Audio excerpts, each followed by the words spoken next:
how he died, then at the very least they were aware that his body was there somehow. So no.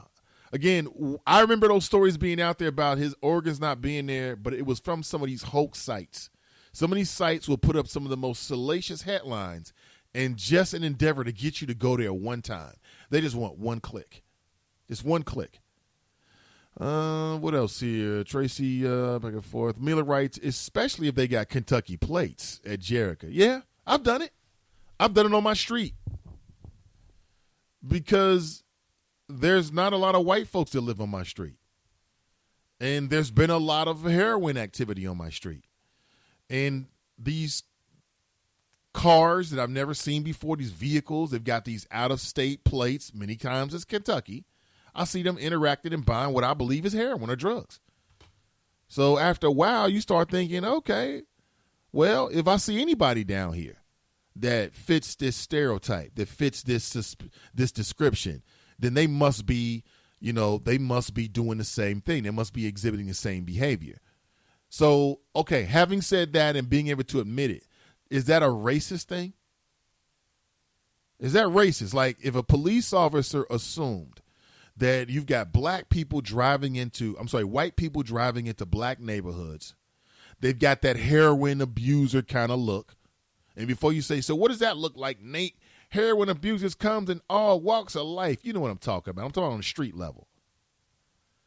Is it wrong to racially profile these individuals? Because if you say no, then as a black person, then essentially you're making a case and agreeing with the case for police stereotyping when it comes to black people. As I've always said, stereotyping is very, very natural. The problem isn't that we stereotype too many people. We don't stereotype enough, quite honestly. It seems like it's only the black and brown people that get stereotyped. Oh, now in Muslims. Okay, because of terrorism. But no, I don't know. Are we stereotyping? How many stereotypes do white people have? So you got the heroin stereotype. You've also got the what? You've got the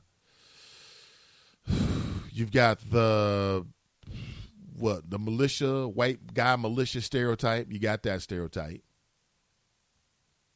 And what else? What other stereotypes are out there? I mean, and see, black people get so uncomfortable when they are the victim of being a stereotype. But then we run around and stereotype people all day long. It's just very, very natural. So if you can admit that, how can you get mad at the police officer who's working in certain neighborhoods where there might be, let's say, black people, and that officer, black or white, starts to form some assumptions about who people are and what they're up to, right, in that particular neighborhood, in that particular block, on that particular street. Something to think about. Jericho writes, the sheriff's son was suspected to be involved in the child's accident. I read that too. Maybe so. I don't know. That's very suspicious. I've never heard of that before. I've heard of all kind of freak accidents, but I've never heard of the freak accident where you're rolled up inside of a gym mat, upside down. That seems a little, I don't know if I can believe that. Deborah says a freak accident sounds suspicious to me. Yeah. Tracy writes, I've done quite a bit of stereotyping down here at Myrtle Beach. Right. Oh, really? Don't rub it in. She's down on vacay. Don't rub it in. What else should we discuss that you might care about? Oh, yeah, this is of mass importance. Iggy Azalea and Nick Young finally break up. You knew that wasn't going to work. People try to stay together, but then they can't stay together. Like after somebody's been unfaithful, have you ever tried to stay with them? Have you ever tried to stay with someone after you found out that they were unfaithful? Or have you been unfaithful and you tried to stay with that particular person and maybe it did work out. Maybe it didn't work out. In many cases, that's very difficult because the person who was cheated on, if you believe that, again, you can't get cheated on unless you're married. Oh, my boyfriend cheated on me. No, he didn't, boo.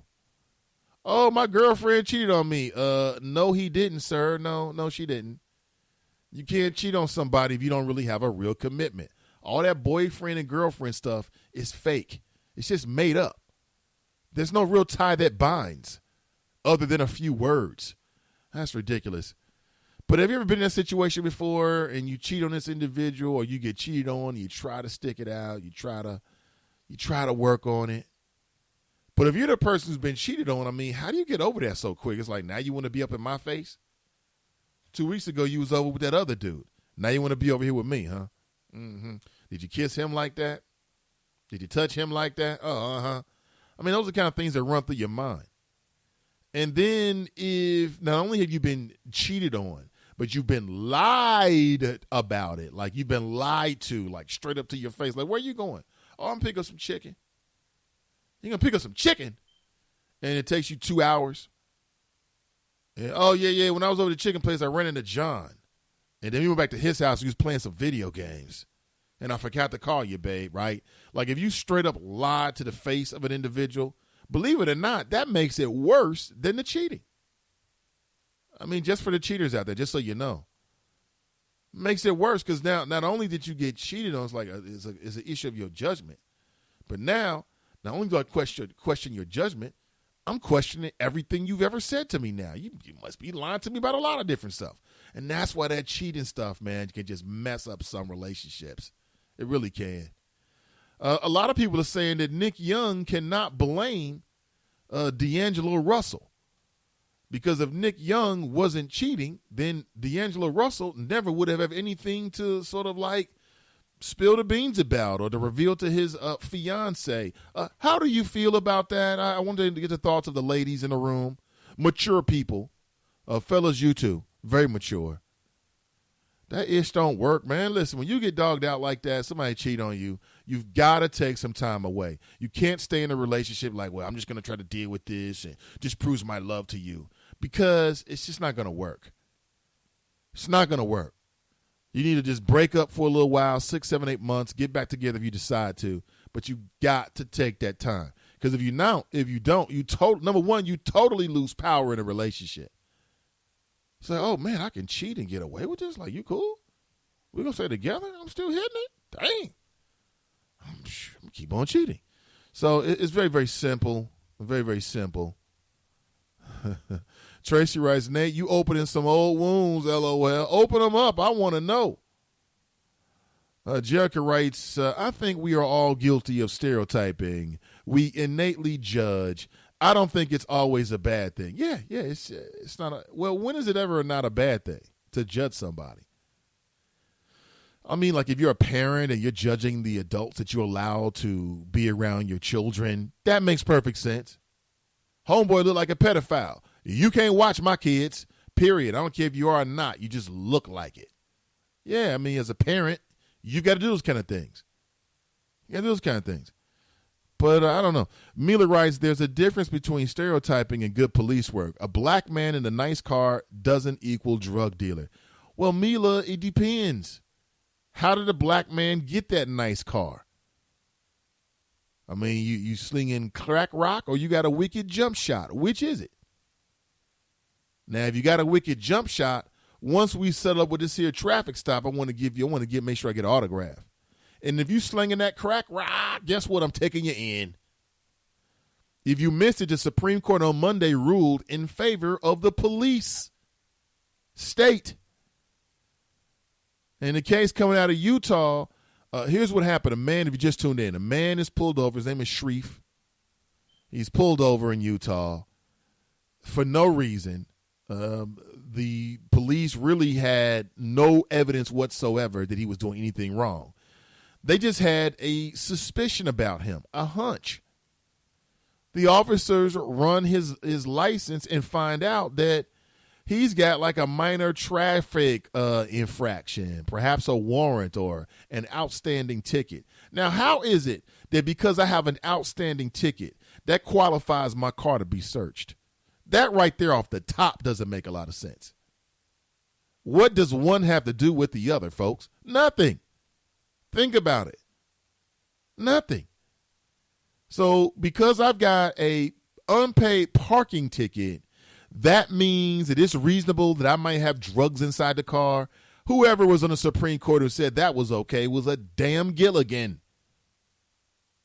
It's a damn Gilligan, straight up. Good morning, welcome back. Nate Ivey talking real to you as I do Monday through Friday at 7 a.m. I like to get up early. I want to be up early with you. I like doing a show in the morning. I like the idea of it. I like the fact that we can get up and talk about issues first. Okay? Get up early and discuss things before anybody else does in the city of Cincinnati. And I'm glad you're here with me. I'm glad we're here together. But so Sotomayor, that's Supreme Court Justice Sotomayor, Sonia Sotomayor, she basically blasted the Supreme Court saying, what about police abuse? So you're telling police officers that basically they can pull you over, as they did with Mr. Shreve in Utah, found out that he had an outstanding ticket. Because he had an outstanding ticket, that allowed them to search him. They searched his pockets and they found some methamphetamines. To me, the Supreme Court was completely wrong because the Constitution is more important than the fact that police might find some methamphetamines. It's not that important. But that is the now legal precedent that has been set, and we got to deal with it. I think on some levels, those Supreme Court justices are sort of like, it's like a backlash to Black Lives Matter. Because the Black Lives Matter people are not going to be happy about this. Why? Because now it puts more of the decision-making and more of the trust in the officer. Supreme Court is trusting officers that they will not use that authority unless they got a really, really, really good hunch. A good hunch? Oh, the world that we live in. Brothers and sisters, I don't know what this world is coming to. We are living in the last days of common sense. Last days of common sense. Brent writes, we may all have biases and stereotypes, but there has to be restrictions or limitations placed on them as it applies to the law in policing. Well, I'm sure they got a lot of limitations. A lot of limitations. Like one limitation is they've got to have a good hunch. They have to have a very good hunch before they pull you over and basically, in some cases, wreck your day. Rhonda writes, true, the lie is worse. Marriages are built on trust. It's hard to stay with someone you can't trust. Keep it real, own up to your actions. Yes, that's where a lot of cheaters go wrong, is that they cheat and lie after it. If you cheat and tell the truth, well, then that person can't say that you're a liar. They may not like the decisions that you make, but they can still trust you. I'm telling you, that goes a long way. I've been on both sides of that. I think all people have. I mean, I've been a cheater. Okay, I cheated on my ex, my first girlfriend. I did all that kind of stuff. I mean, like I told you, I'm 16, 17 years old. I'm living in the city. She living in the suburbs. We girlfriend and boyfriend when we together. Okay? That's how it really is. I'm going to keep it real with you. But when we're not together, I'm single. And that's what I was telling everybody. And I may be revealing too much and breaking the brotherhood and the code and all that, but I want my female listeners to know what's really going on. And that's what was really going on. I'm 17, 18, 19, something like that. You know what I'm saying? She's living out in like Mount Healthy, Green Hills area. I'm living in Walnut Hills. What the hell you mean? Come on, man. Ain't no ring on them fingers when you 17. It's all open. But then you want to have your girlfriend, you know what I'm saying, you hold her down, you know, keep her in the cut. You know what I'm saying, for those special events. You know, that girlfriend, boyfriend stuff. Edward writes, Nate, when President Reagan and the Bushes was in office, did you hear black Republicans complaining about them? ? And I also want to hold LeBron responsible for reacting to our issues because voting is the answer. What do you mean hold LeBron responsible? So now you telling me a championship for Cleveland is not enough? You mean he's actually got to transform the community? What? You mean winning a championship isn't enough? He's really got to go out into the community and, oh, dear Lord, you mean try to make a change? Oh, no. No. It will be interesting when LeBron tries to cash in his chips as the man who brought a championship to Cleveland,